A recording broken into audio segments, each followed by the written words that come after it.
me at Cello, Cello. You had me at Cello.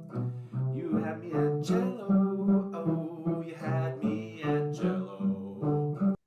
Hi, everybody. Welcome to another episode of Cello Chat, this time with guest Katie Tertell.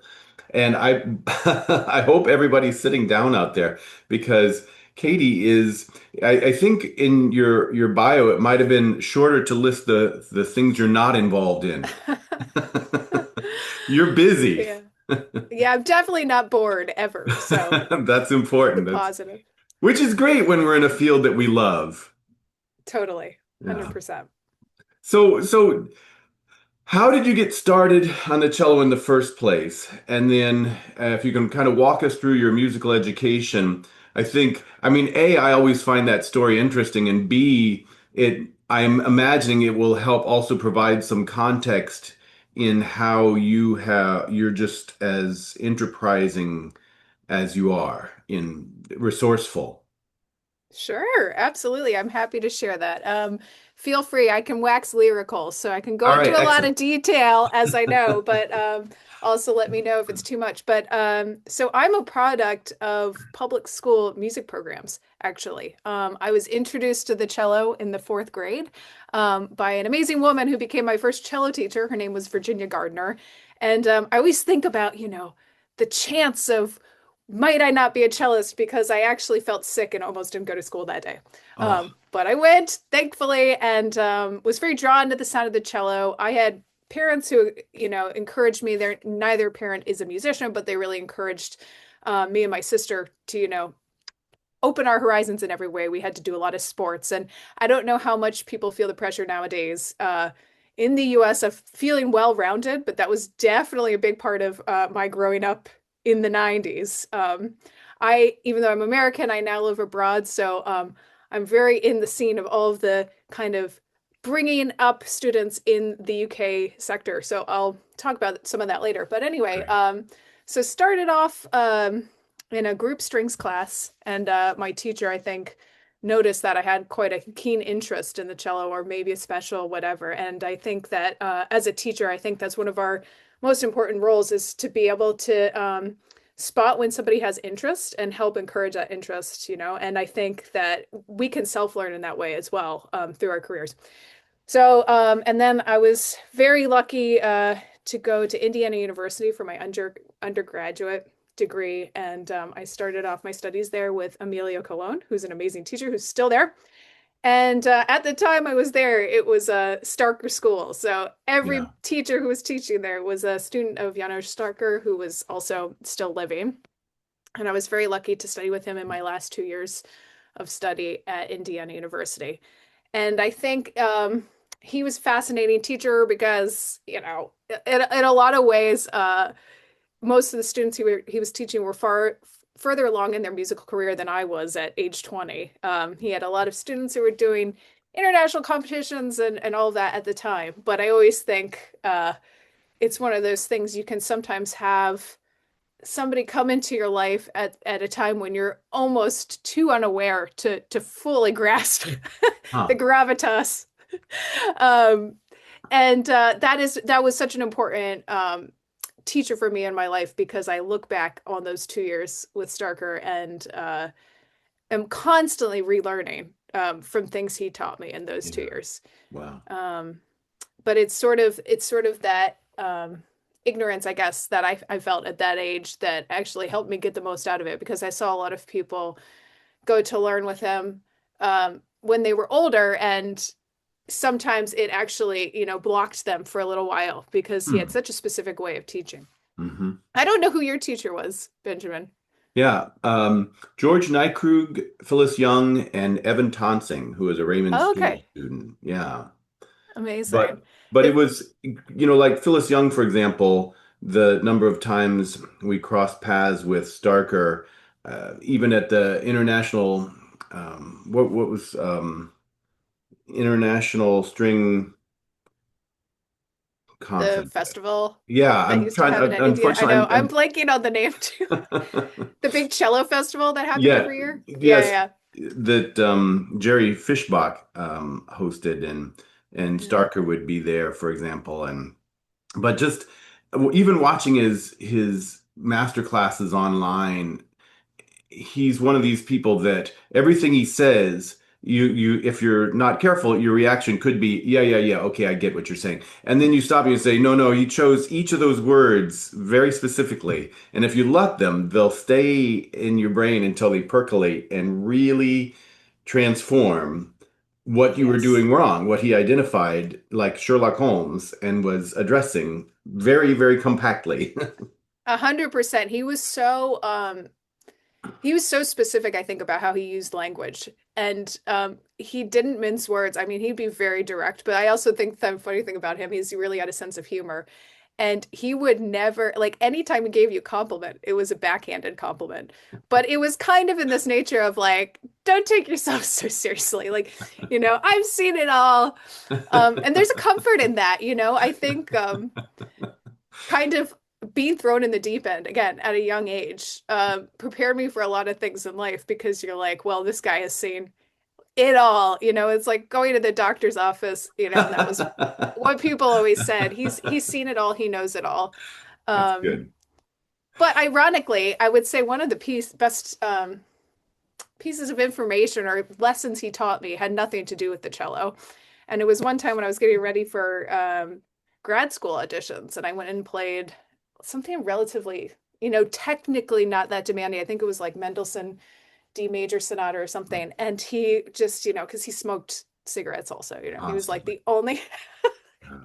he was the only guy in all of the University of Indiana, like 40,000 people who was allowed to smoke indoors. But he was sat back in his chair and took a puff of his cigarette and he said, well, you're becoming a far better cellist than I ever thought you could be. And you're kind of very excited to hear Starker say that, right? That's as close as it gets to a compliment from him. But what it taught me, and why I want to impart this with your audiences, is that it taught me that uh, Janos Starker, who had been teaching for over 50 years and had seen everything, could be wrong about you. And what it taught me was that the most important thing is what you believe you can do in yourself. Here, And here. Oh, that, that's well put. yeah. So briefly, because there's a lot of continuing education history I could tell you about. I went to Cleveland Institute of Music for my master's degree and studied with Stephen Gaber. And I also did a Suzuki pedagogy degree when I was there with Dr. Melissa Kraut. And then I went over to Manchester, England for a short stint and learned with the principal cellist of the BBC Philharmonic, Peter Dixon. So that was kind of my most of my formal training. And it was a nice variety, I would say. Cleveland at the time, that was like everybody who was studying there, a lot of people were trying to win orchestra jobs. There's a really big chamber music focus at the time. You look like you want to say something. No, no, no. I'm relating. It's fun. I've had a Yeah. lot of people on who have studied with some of the same people you have, but a lot of people not the exact series of people. And so I'm looking forward to asking you how you compare and contrast their approaches. But please finish. Yeah. Um, they were definitely very different approaches. And it's funny how I think that a teacher can be right for somebody at a certain point in their life, but maybe not for their whole life. And I think that again, I think a lot about this from teaching, but also like from the learning perspective is that it's both the teacher and the student's job to get what they can from the other person. And so I think I feel lucky that I think I did that through my life. And it's like you're in this situation in this place with these people. What are you going to draw out of that that serves what you already have, right? So yeah, so it was very different. And when I came, I'll come circle back to CIM, but when I came to Manchester, I thought that was a very interesting thing. I never lived abroad. I'd always wanted to go abroad for a year, and I thought I was going to go live in England for 1 year. Here we are, 15 years later, still here. But I think that something I really gained that I never had in the US when I came to the UK was this sense of And the musical culture has changed here quite a lot, but I think that there is a sense in which musicians trust themselves based on everything that they have, like based on their whole education, based on their experience. Maybe a lot of people here, when they're young, they sing in choirs to very high standards. So they all learn to sing four-part harmony when they're, 8 years old and stuff. And that really helps with the sense of being able to sight read really well. It's just kind of an intrinsic, natural knowledge of music. And I found that a lot of times the teaching here would be more focused on uh, looking at your strengths and making those stronger rather than focusing so much on what's wrong or what needs improvement, but using the things that are strengths to kind of pull you along and increase your confidence and stuff like that. Nice. Nice. And you wanted to go back to Cleveland?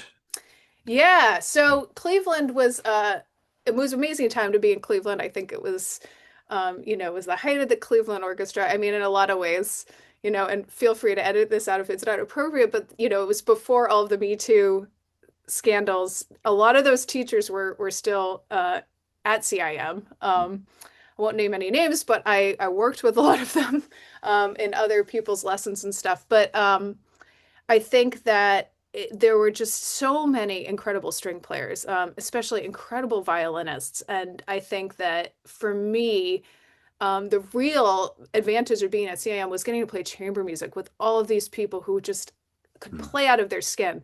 And of course, my cello lessons were a huge part of that. And I think Stephen Gaber, who had been the principal cellist of the Cleveland Orchestra, was retired at that point.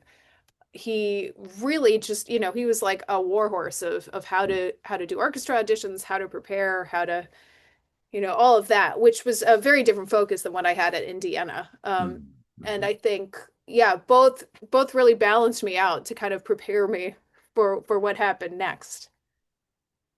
All right. All right. So, and before we get there, then, Yes. because yeah, I mean, I know this is a big question because again, it could go on, but if you were to identify just a few things that every time you get out your cello to play or teach, that the various teachers instilled in you that stay at the top of your brain, what would they be? So I think the major guiding force for me, and I say this a lot as well in students, is that the purpose of technique is to serve expression and to serve what you want to say. And I think if you don't know what you want to say, that's square one. Because if you don't have an idea of why you're improving your thumb position, um, it doesn't really serve her. So I always try to remind myself of that. And we're all imperfect, and I think we all have days where it's you have to just go through the motions more and days where you're feeling really inspired. But I think that for me, I like to remind myself that um, you want to have as much control over anything technical and feel empowered to solve problems because of what you want to achieve. But I think the other thing, which is this is very much from Starker, but Starker was obsessed with, physical efficiency and I think just efficiency in general. And he said some pretty nasty things about people, but he basically thought anyone who had to like practice was a loser because he was so talented, but also so efficient with himself. And I think for me, I'm always looking for like the optimum way to do things. And I believe in working smarter, not harder. And I tell my students a lot that when you finish practicing, you should feel mentally exhausted. You should feel like you've been spent. And I think a lot of times we misplace that energy and put it into time because Yeah. that somehow feels like we're working harder, but it's actually, it depends, but it can be less work for our brains. Or the students who are physically exhausted because they've been shoving the, bow Yeah, around and their hands around with such just, you know, almost like I can will this to happen, but you have to be right, smarter. You have to right. figure it out. And it doesn't mean that everyone has to, play like a statue. I mean, Starker was quite famous Yeah. for that. I definitely don't play that way, but I think a lot about what is the most efficient way Hmm. to get somewhere. And I think one thing to just add to that, but it's something I personally think a lot about, where I think when you're a student, you have to put your trust in what your teacher is telling you, to get from here to here. But I think you do also, as you progress and you've reached a certain level, I think a lot of technique is about what is optimum for you. And are you making that choice because, you know, it's an easier kind of band-aid to a bigger problem, or are you making that choice because it's actually what's best for your body? And that's a hard thing to figure out when you're a young person. It's a lot of trial and error, and I personally believe you need to just put a lot of trust in other people until a certain stage. Hmm. Um, and then we all are able to find that as we become more familiar with the instrument. It's a very good point. And I mean, you say for young people, I don't know. It can always be a little tricky to find where that line is. Am I about to give up on this fingering because I haven't given it an honest try? Do I need to just let it percolate a little bit more, or am I Mhm. just staying with something that's just not working and I need to switch? And in all sorts of respects, that awareness, the antenna about wait, maybe this is a better way to accomplish what I'm trying to achieve. We can never go on autopilot with that sort of thinking. 100%. Actually, I have a really good example for you that some people know. Do you know the thing about our finger length between the index and ring finger? I'm like What's obsessed that? with this. So if All you right. if you hold up your hand Yeah. and you can see which finger on my hand, you can see my index finger is longer than my ring finger. I don't know what it is for you. Yes, same. Same. Okay. So a lot of people have a longer ring finger than index Hmm. finger.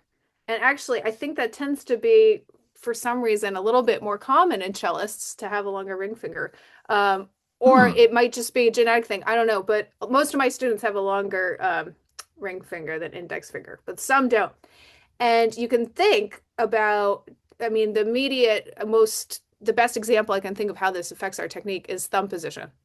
So if you have a very long ring finger and a shorter index finger, it is much easier to do kind of lyrical playing in extended, extensions and thumb position. Hmm. So if your index finger is longer, however, it means you're going to have a little bit more difficulty finding, a comfortable position, maybe to like vibrato a third or something in thumb Yeah. position. Right. So there's things like that where I think like our physicality also really affects those things, but we should be able to do that fingering anyway, you know what I Right. mean? Yeah. But you Figure out might, a as way. an Yeah. older person, Yeah. choose a different one. That's So, that's yeah. great. That's great. Well, and just to reiterate that point for the viewers, an earlier point that you've now made twice, as far as if you're going to study with somebody, really give their approach as honest of a try as possible. And some people try to almost, it's as though they're going to pick and choose among the things that you're saying. It's like, no, it's all a system. Everything relates to everything else. And if you just kind of somewhat try out aspects of what the teacher is suggesting, of course you're not going to be a believer. You Hmm. have to wait. We're going to approach this entire aspect of the use of the bow or of musicianship or something. Get inside their whole system. Hmm. Yeah. Absolutely. All Yeah. right. So now we have to hear the story as how 1 year in the UK became 15. Yeah. So I came here, this was like I mean it was 2011. People had smartphones, but I did not have one yet. And I moved here and it was like this month of like I had no phone.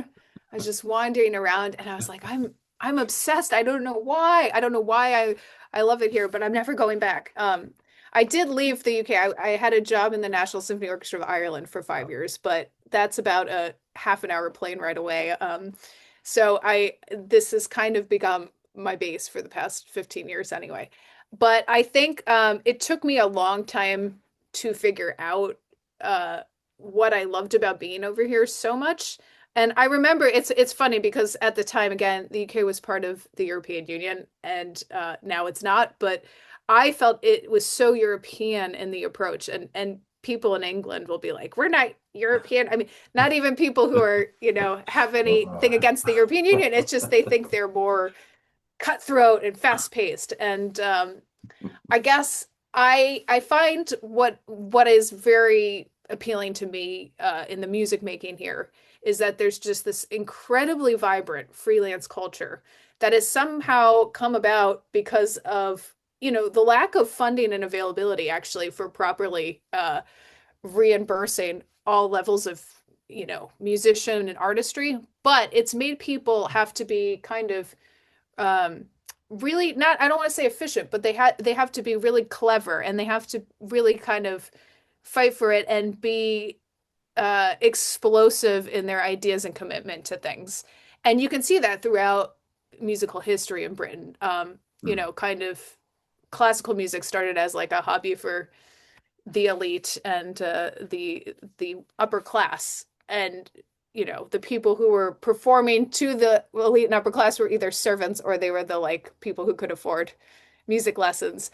And there's a wonderful video by Benjamin Britten where he talks about this, how like really the fact that everything had to be so kind of fast paced and driving and competitive that it made the art in the early 20th century here really powerful. And he talks a lot about that through his operas and things.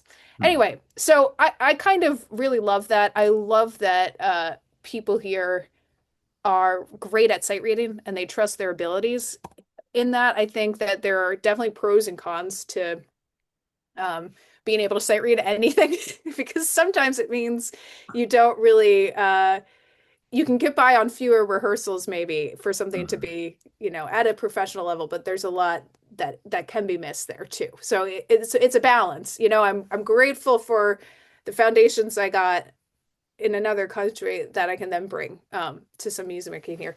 But I think that in general, there's this sense that people just trust in themselves, and they trust in the sounds they want to create. And I think the last thing I will say, which is a generalization, of course, it's not really true, in any culture, but I think if I was going to summarize one thing about music making here, it's that I think people are very interested in the gray areas. They're very interested, and that comes with all sorts of things, like maybe the type of repertoire you decide to play, maybe the type of concerts you put on.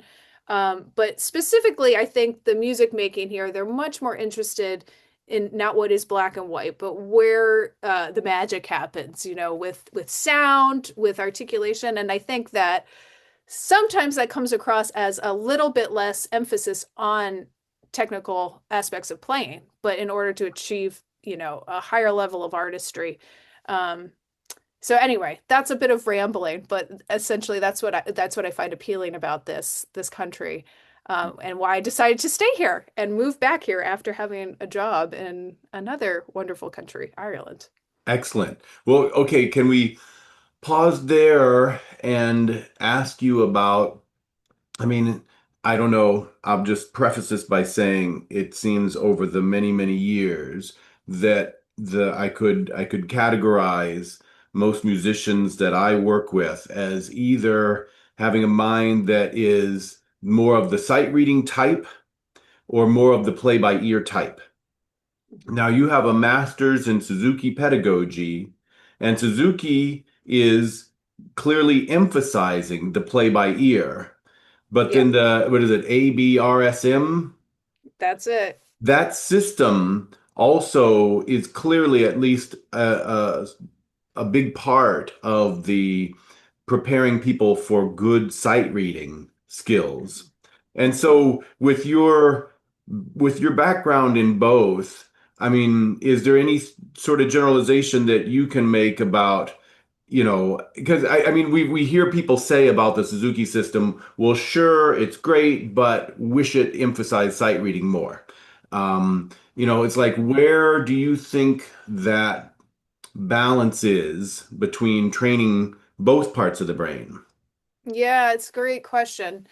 Um, because I think if I was going to say one that I'm more naturally inclined toward, it's probably the side of sight reading, even though I wouldn't have said that at age 18. You Hmm. know, I remember leaving the US and thinking I was good at sight reading and moving here and I was the worst at sight reading. But it's I think what I actually equate, you know, now that I play a lot of different styles of music, I actually feel like the Suzuki foundations of listening are much more attuned with other styles of music. Like I Hmm. collaborate with a lot of artists, a lot of incredible jazz artists, a lot of incredible singer-songwriters and stuff, and not all of them. Most of them read music in some basic capacity, but they do not read music. And um, you can see the benefits of both, like being able to have that sight reading foundation, being able to literally digest and play anything in front of you, makes you incredibly quick and it makes you incredibly marketable because a lot of times people want somebody who can play the dots in any style. um, Now, right now. yes. And but I think on the other hand, the other side of things of being able to listen and digest things in the way that Suzuki really emphasizes is extraordinarily helpful in other kinds of music making. And of course, in classical playing too, and in the way we think about sound and feeling really confident when we like play concertos and Yeah. all that stuff.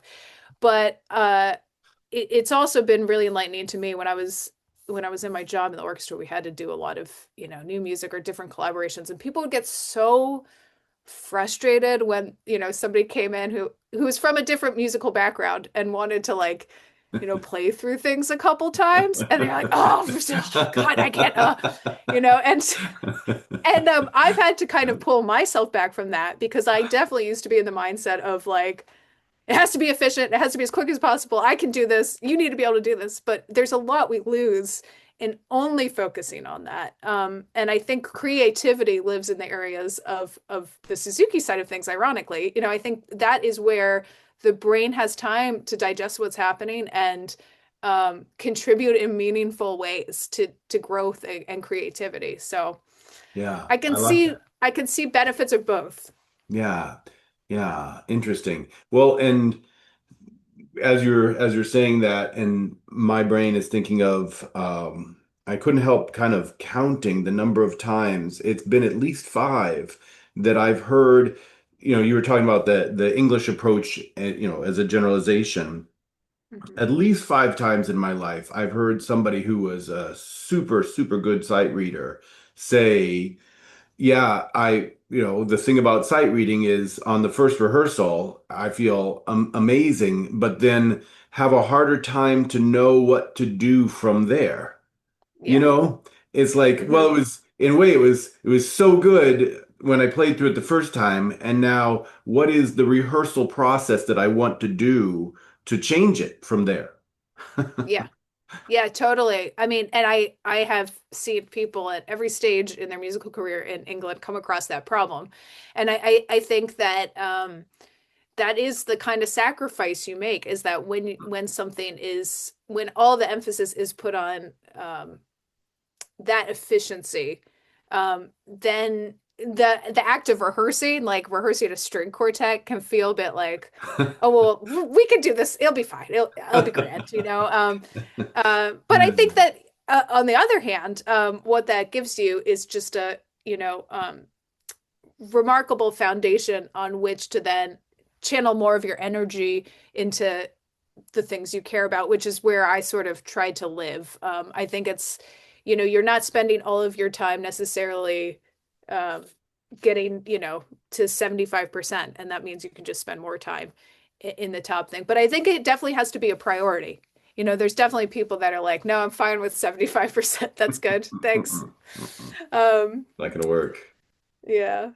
Okay, Yeah. now you have this very interesting list of projects that you're involved with, and it's not just ensembles, and it's just clear that you are another person. I'm thrilled to have had many people on as guests who are incredibly inspiring in their ability to go, all right, well, there's a niche.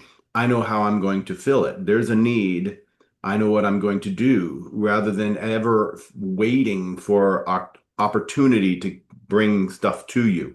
So if you don't mind, I'm going to start from my favorite on the list, the Popper Project. Oh, yes. And so you must have met Ailva when you were in Ireland. I did, yeah, Alva, yeah. Alva, sorry. Yeah, no, And it's okay. It's a hard one yeah, to pronounce. I remember that the B is not a B. Yeah, the BH sounds like V in Irish, Right. so Yes. All right. yeah. But can you talk about that kind of in terms of how that came about? Yeah, absolutely. There's one tiny thing I want to say before this, which is about my interesting quote unquote career and how I got there. I will say, as a young person, I would have never assumed I was doing this. I was so much on the like, I must get an orchestra job. That is the only way, blah, blah, blah, which I did. I was very, very lucky to have that accomplishment. But I think the thing is that I sort of feel like telling people that if I can do this, if I can do all these different projects, then you certainly can. Because I think it is about getting to a place in life where you think, well, I love doing this. So what is the point unless I'm, trying to make a difference in the ways that matter to me? But so the popper thing was really interesting. I mean, a lot of this stuff, as it happened, I made the decision to leave my full-time orchestra job in the end of 2019, not knowing that a global pandemic was upon us. As it turns out, it's a good time to leave a job because you're anticipating some uncertainty, when you go from full-time employment to freelance. So I was lucky in that respect. But I remember I had had all these ideas and all these things I wanted to do forever and ever. And it took the pandemic for me to actually have time to do them. And you'll appreciate this, being working full time anywhere makes it hard to, I mean, props to you for like doing this podcast on top of everything else you do. But it's hard to make those priorities when you have so many things that are, happening every day. So anyway, Alva and I were really good friends. We hit it off, within my first week in Ireland. And we Nice. kind of were like each other's little like, I don't know, special cello friend. I mean, I seek out people like this. Yeah. Um, because I guess I'm a giant nerd, but we'd always be like, okay, let's like relearn all of the box suites in the next 6 months. Like we'll do one a month. And I remember we did it with the principal bassist of the orchestra at the time. That was a kick, getting hearing bass play the sixth suite. Yeah. But we just had all these little projects. We learned the Kodai solo sonata together. We learned one of the Britain sonatas together. We would just do this and we'd hold each other accountable. And of course, whenever like Elva played a lot of concertos at the time with different orchestras around Ireland, she'd like, we'd always play to each other.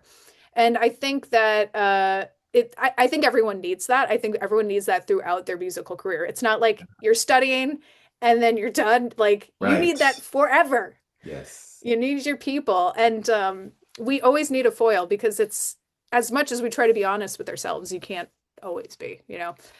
We need other people, I think, to help us on that journey. But so it was COVID. I couldn't go over to Ireland. It was like when they had the 10-day, you had to like be quarantined for 10 days and stuff. I mean, it's crazy. But we're like, well, what can we do?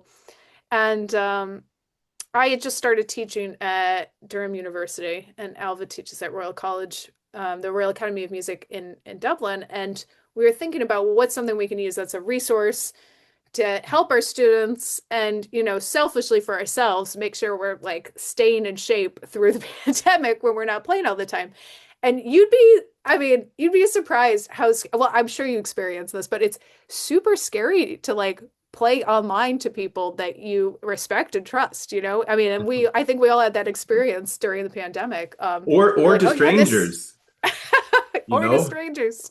Ugh. Yeah, and when we had guests on, they'd all be like, "Oh my God, this." But we're like, no, after we did about 10 of them, we kind of got used to it. But as Alva says, she thinks she's got like she gets her kicks off of that. That's what kind of keeps her feeling alive is putting yourself in a really tricky position. So as you know, but I'll just repeat for the people who haven't seen the popper thing, we every week in I guess it was 2021, we recorded a popper study to each other. We learned a new popper study, we recorded it, and we talked about what are the like components, what do you learn in each one.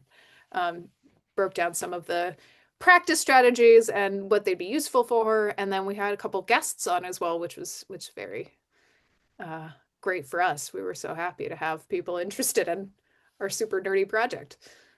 Excellent, excellent. Well, I love that series. I think out of your various things, that one is my favorite, not just because of that putting oneself, in the hot seat in real time.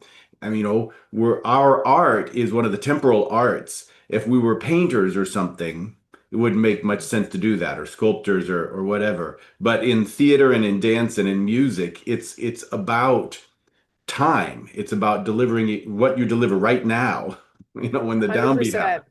But Yeah. also, I have a book on that breaks down each of the Popper etudes and the various people, whether they're directly my students or other people who have the book, like pairing the you what you all do and say with the book, as though it's kind of Oh, like that's so a, nice. and a video elaboration of some of the same points. And we didn't Oh, collaborate at all on that, but that's that's so great. Yeah, I mean, Alf and I were surprised how much we would find like, oh yeah, I did the same thing. But that's I'm so glad to hear people are watching them because I always try to get my students to watch them and I think they're like, no, stay away.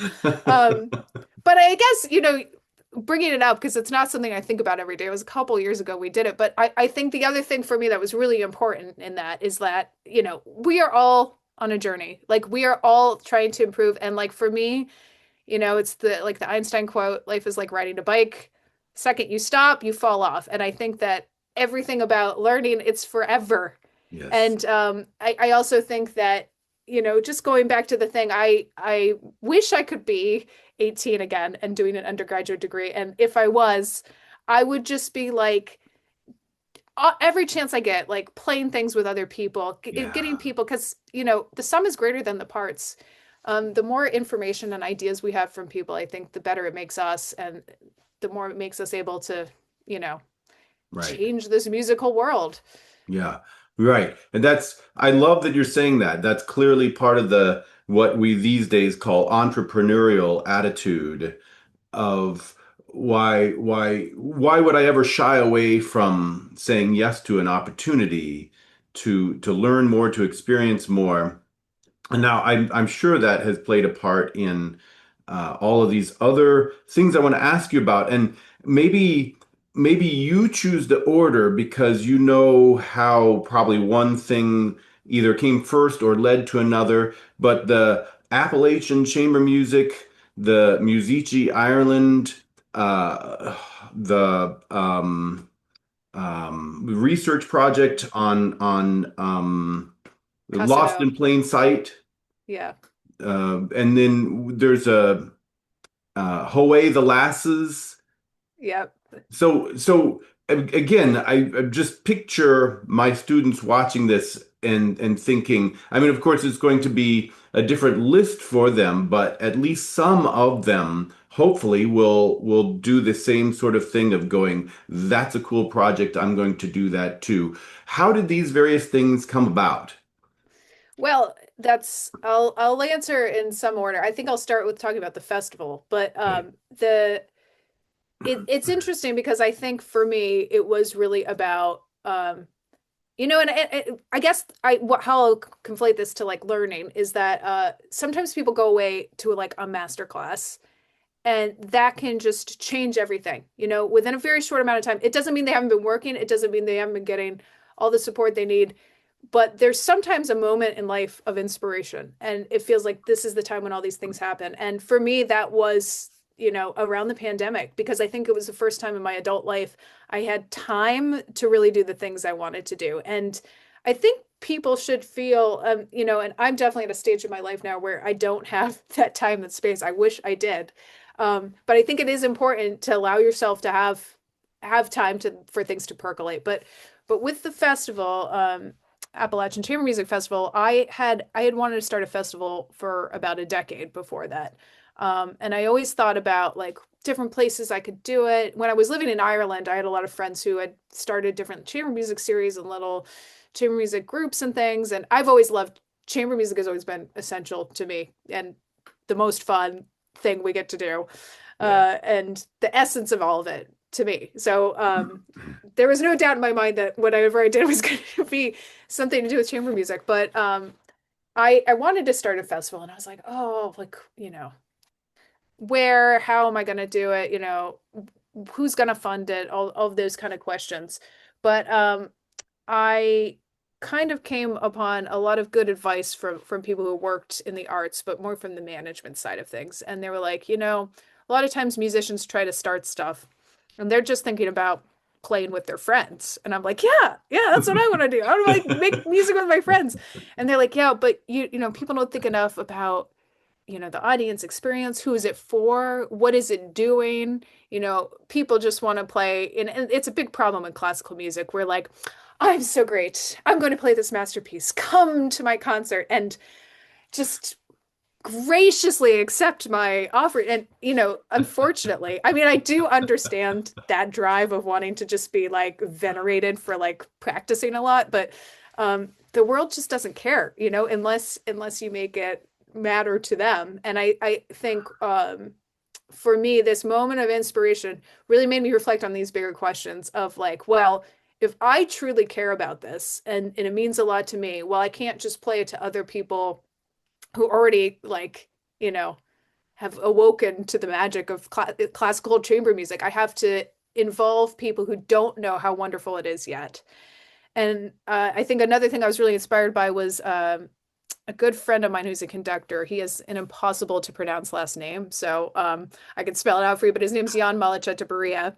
He's now on conducting faculty in Spain, but I can't remember the music school he teaches at. But anyway, he and I were roommates in Manchester, and he would tell me that he had all these like very profound discussions with like great musicians and all these famous old dead people.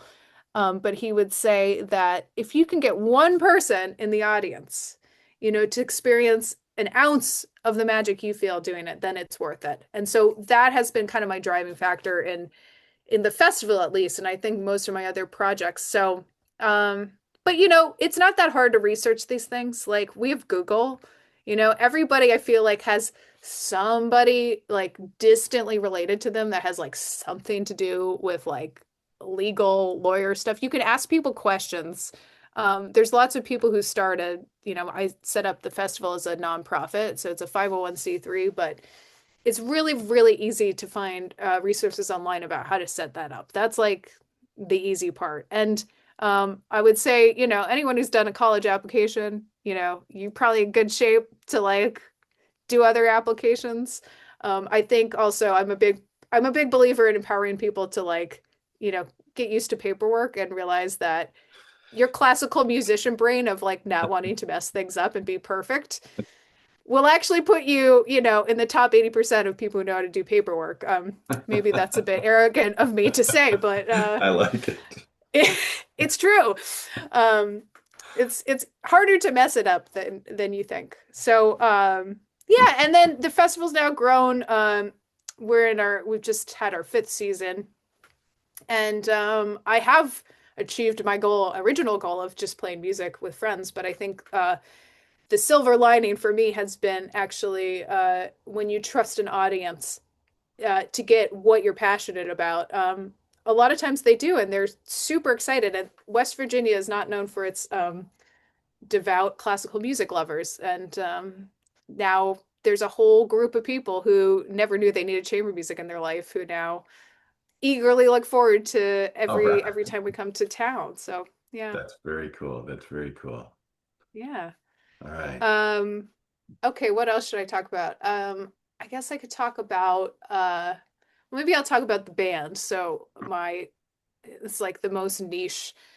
I mean, we write music about women, mostly historic, from the northeast of England. It's like the most niche project, but that came about actually again during the pandemic. I started collaborating with a classical musician who plays accordion because we couldn't like play any like cello sonatas in her house. We weren't allowed to like go in other people's houses. So we played stuff. She played accordion, I played cello, and we played stuff together under a tree in my village.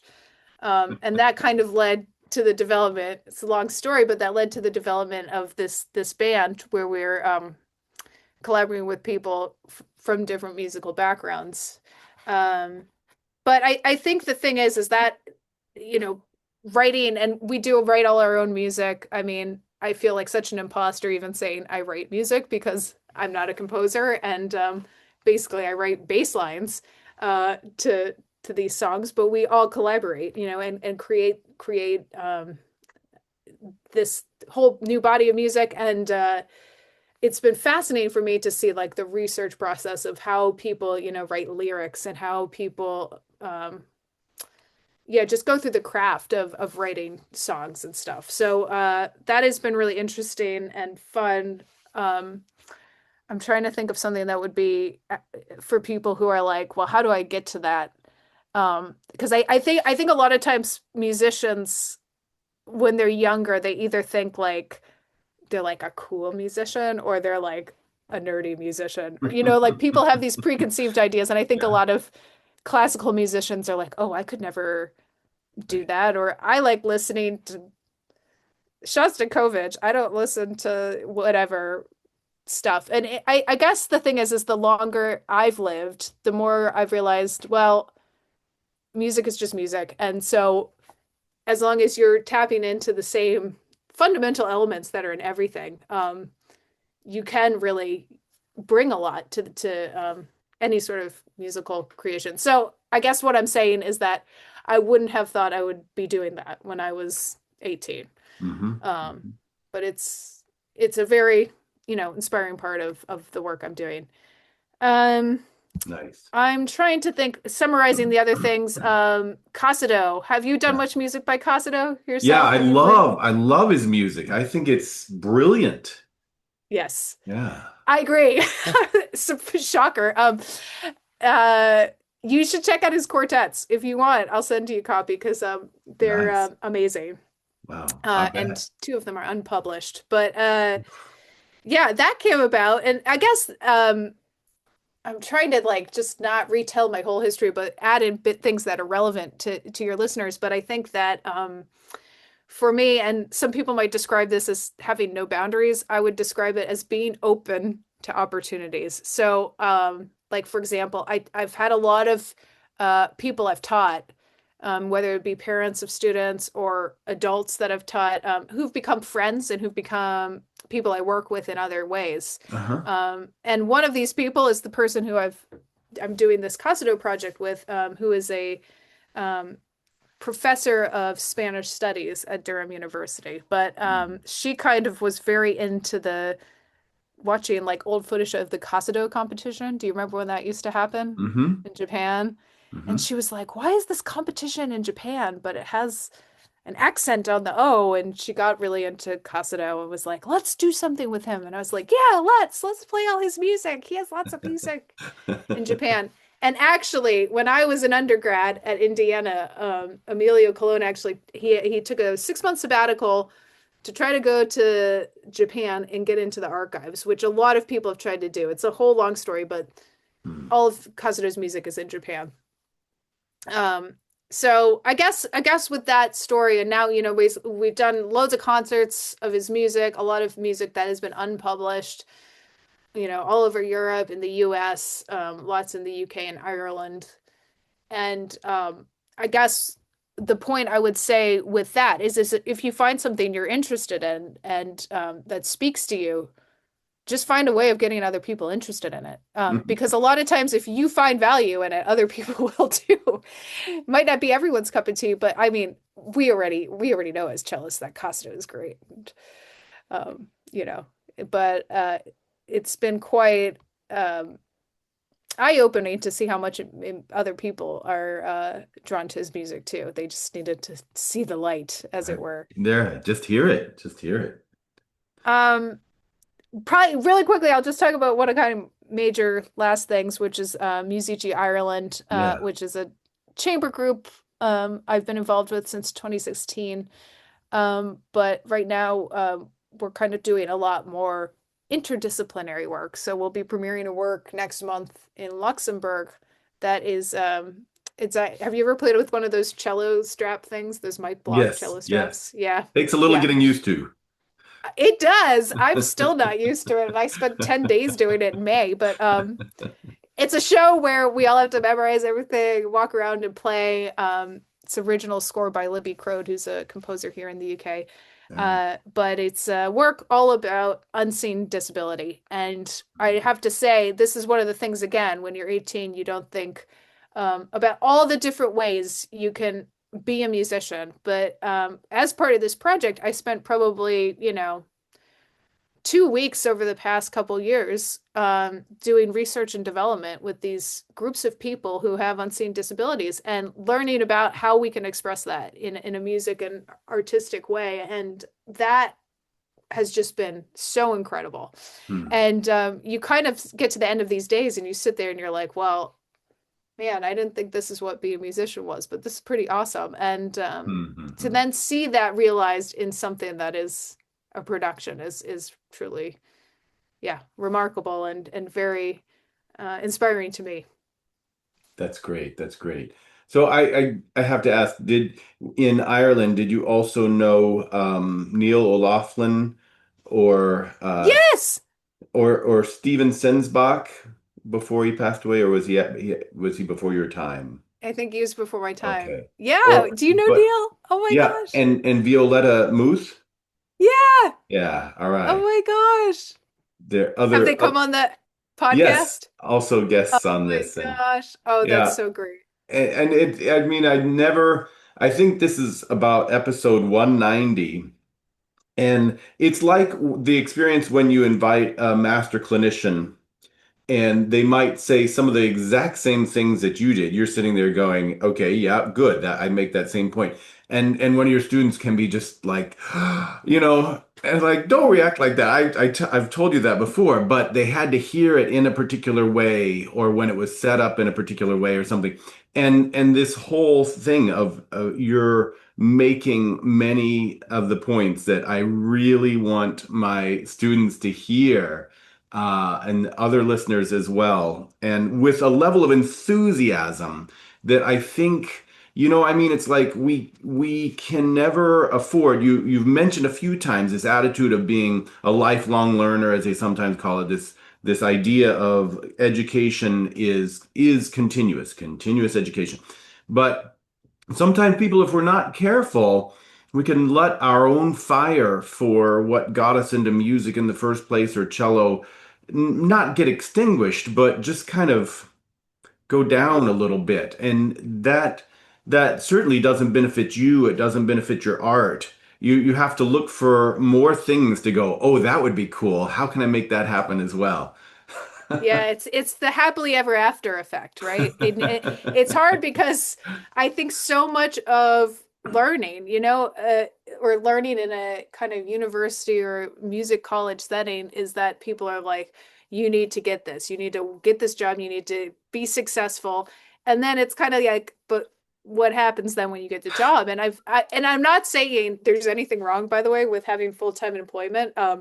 In a institution because that's a wonderful thing and you have so much potential to have an impact and to be enthusiastic about what you do. But I see so many people who kind of put too much of their energy, and I have to say too, I have learned from my mistakes as a younger person of being totally focused on that. And I think um, there can also be benefits of being so singular minded about achieving something. But I think the bigger question you have to think, and maybe for people, it isn't a thing that everything happens at once. You don't think about this until you reach a certain stage or level, but is about, what happens after you get that thing you really wanted.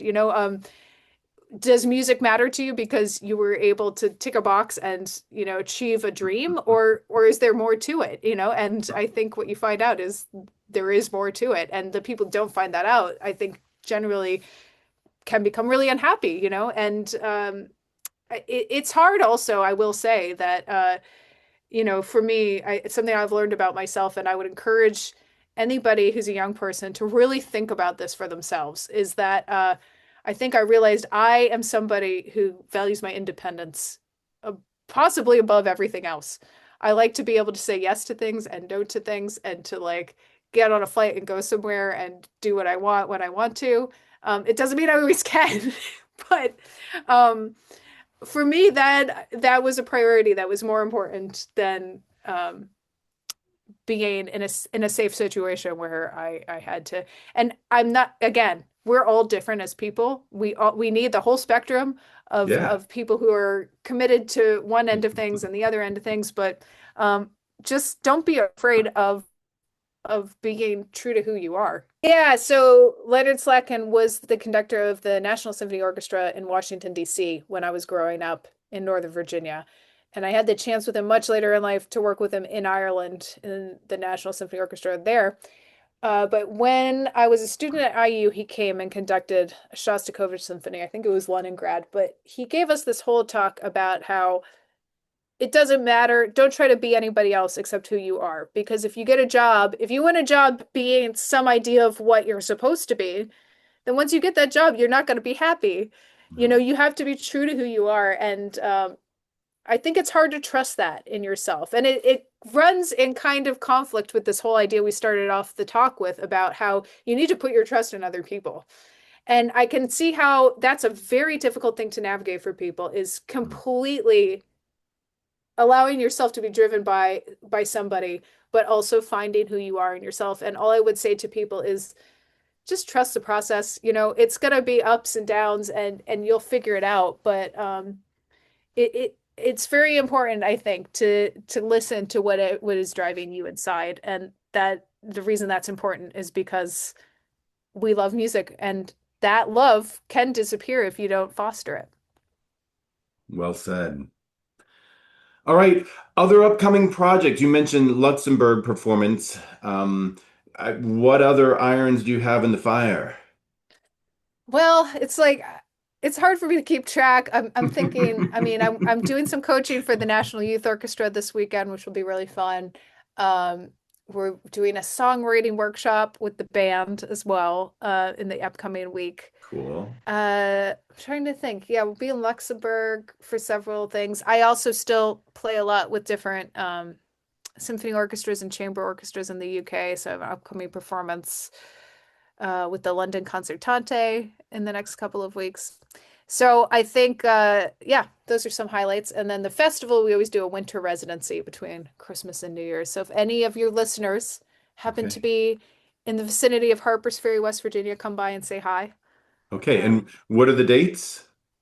it is December 27th through 31st. So Okay. we got a New Year's Eve concert that ends at 3 p.m. because we all have to have a, big New Year's Eve party.